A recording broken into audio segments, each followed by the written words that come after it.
Bismillahirrahmanirrahim. Assalamualaikum dear students. How are you? This is subject Islamiyat class 5. Today our topic is اخلاق اور آداب. تعارف. سب سے پہلے ہم یہ جانیں گے کہ اخلاق کس کو کہتے ہیں. Dear students, اخلاق خلق کی جمع ہے جس کے معنی پختہ عادت، طبیعت اور فطرت کے ہیں. اخلاق کی دو قسمیں ہیں، اخلاق حسنہ اور اخلاق سیئہ.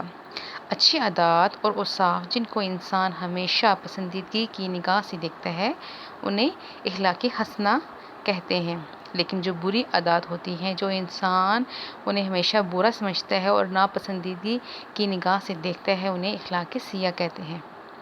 ڈیئر اسٹوڈنٹس، آداب ادب کی جمع ہے جس کے معنی رکھ رکھاؤ اور ہر کام سلیقہ کے ساتھ کرنے کے ہیں. اس لیے یہ کہا جاتا ہے کہ اچھے اوصاف کو اپنانا اخلاق ہے اور ان اوصاف کو خوبصورت اور دل نشین انداز اور سلیقہ سے پیش کرنا آداب ہیں. مثلاً درگزر کرنا یعنی کہ معاف کرنا اخلاق حسنہ ہے اور عفو و درگزر اختیار کرتے ہوئے اچھے انداز اور طریقوں کو اپنانا آداب ہے. رسول اللہ صلی اللہ علیہ وآلہ وسلم کا فرمان ہے کہ مجھے اخلاق حسنہ کی تکمیل کے لیے بھیجا گیا ہے. اچھے اخلاق کسی بھی انسان کی سب سے بڑی خوبی ہے. ان اسباق کے مطالعہ کے بعد طلباء نہ صرف اخلاق اور آداب سے اچھی طرح واقف ہو جائیں گے بلکہ ان کو عملی زندگی میں اپنا کر اچھے مسلمان اور پاکستانی بھی بن سکیں گے.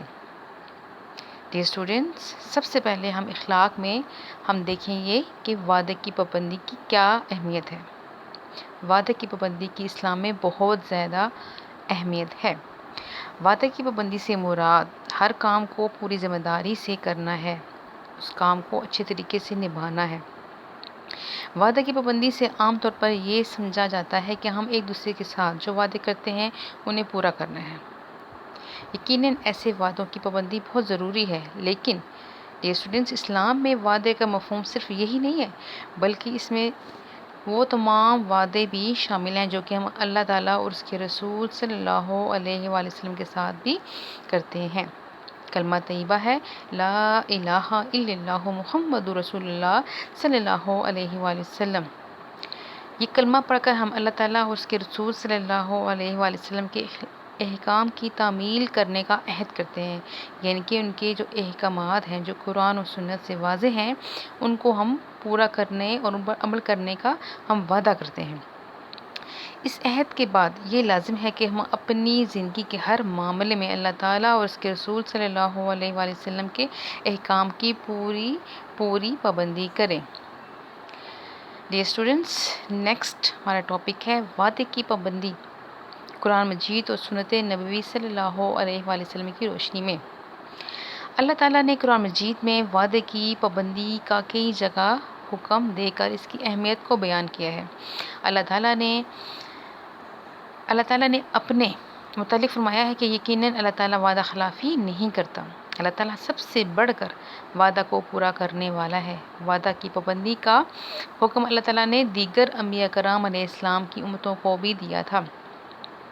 مثلاً بنی اسرائیل سے کہا کہ تم میرا وعدہ پورا کرو، میں تمہارا وعدہ پورا کروں گا. اسی طرح حضور اکرم صلی اللہ علیہ وآلہ وسلم کی امت کو بھی حکم دیا جو وعدے تم کرتے ہو انہیں پورا کیا کرو.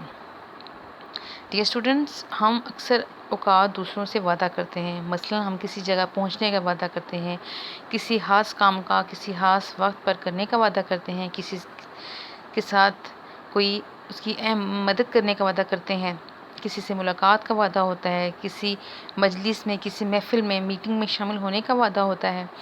اسی طرح ہم جب بھی کسی سے کوئی وعدہ کریں تو ہمیں چاہیے کہ اس کو ضرور پورا کریں. اللہ تعالیٰ نے قرآن مجید میں حکم دیا ہے کہ وعدہ پورا کرو، یقیناً وعدے کے متعلق پوچھا جائے گا. نبی کریم صلی اللہ علیہ وآلہ وسلم نے اپنے قول و عمل سے وعدے کی پابندی کی تاکید فرمائی ہے. آپ صلی اللہ علیہ وسلم کا ارشاد ہے لا دین لمن لا عہد لہ. ترجمہ، جسے وعدے کا پاس نہیں اس میں دین نہیں. یعنی کہ جو وعدے کی پابندی نہیں کرتا اس کا مطلب ہے کہ اس کا دین نہیں. ان کے دین میں وعدے کی پابندی کی بہت زیادہ اہمیت ہے. ڈیئر اسٹوڈنٹس، ہمارا نیکسٹ ٹاپک ہے کہ وعدے کی پابندی سیرت طیبہ کی روشنی میں، یعنی کہ آپ صلی اللہ علیہ وسلم کی زندگی کے معاملات میں وعدے کی پابندی کی کیا اہمیت تھی۔ آپ صلی اللہ علیہ وسلم کس طرح اپنی زندگی میں وعدے کو اہمیت دیتے تھے، وعدے کی پابندی کو اہمیت دیتے تھے۔ نبی کریم صلی اللہ علیہ وسلم نے ہمیشہ وعدوں کی پابندی کی اور اس کی گواہی آپ صلی اللہ علیہ وسلم کے دشمنوں نے بھی دی۔ کیسر روم کے دربار میں ابو سفیان سے آپ صلی اللہ علیہ وسلم کے متعلق پوچھا گیا تو اس نے کہا کہ آپ صلی اللہ علیہ وسلم ہمیشہ وعدہ پورا کرتے ہیں، کبھی وعدے کی خلافی نہیں کرتے، وعدہ خلافی نہیں کرتے، وعدہ توڑتے نہیں۔ اسی طرح ہجرت مدینہ کے بعد آپ صلی اللہ علیہ وسلم نے مدینہ منورہ میں امن کی خاطر یہودیوں اور دیگر قبائل سے ایک معاہدہ کیا جو تاریخ میں میثاق مدینہ کے نام سے مشہور ہوا۔ آپ صلی اللہ علیہ وسلم اور مسلمانوں نے اس معاہدے کی پوری پابندی کی، لیکن یہودیوں نے اس کو توڑ ڈالا اور پھر رسوا ہوئے۔ نبی کریم صلی اللہ علیہ وسلم وعدے کی اس حد تک پابندی کرتے تھے کہ حضرت حذیفہ بن یمان رضی اللہ عنہ سے روایت ہے کہ مجھے جنگ بدر میں شامل ہونا تھا۔ کیا ہوا کہ میں اور میرا باپ حسین باہر نکلے تو ہمیں کفار مکہ نے گرفتار کر لیا اور انہوں نے ہم سے یہ وعدہ لیا کہ مدینہ منورہ واپس جا کر آپ صلی اللہ علیہ وسلم کے ساتھ مل کر جنگ نہ کریں گے۔ پھر جب ہم حضور صلی اللہ علیہ وسلم کی خدمت میں حاضر ہوئے تو ہم نے سارا واقعہ سنایا تو آپ صلی اللہ علیہ وسلم نے فرمایا کہ تم دونوں واپس چلے جاؤ، کیونکہ تم وعدہ کر کے آئے تھے جنگ میں شامل نہ ہونے کا، اس لیے ہم اس معاہدہ کو ضرور پورا کریں گے اور اللہ تعالیٰ کی مدد مانگے گی، اس دشمنوں کے خلاف اللہ تعالیٰ کی مدد مانگے گی۔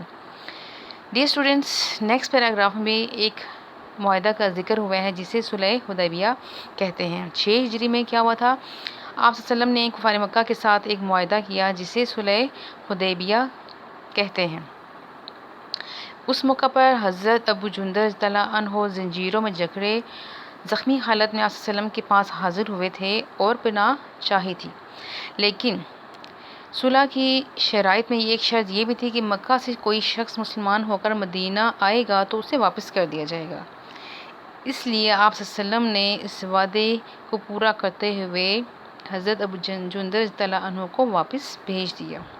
آپ صلی اللہ علیہ وسلم نے خود اس معاہدے کی خلاف ورزی نہ کی اور نہ ہی مسلمانوں کو کرنے دی۔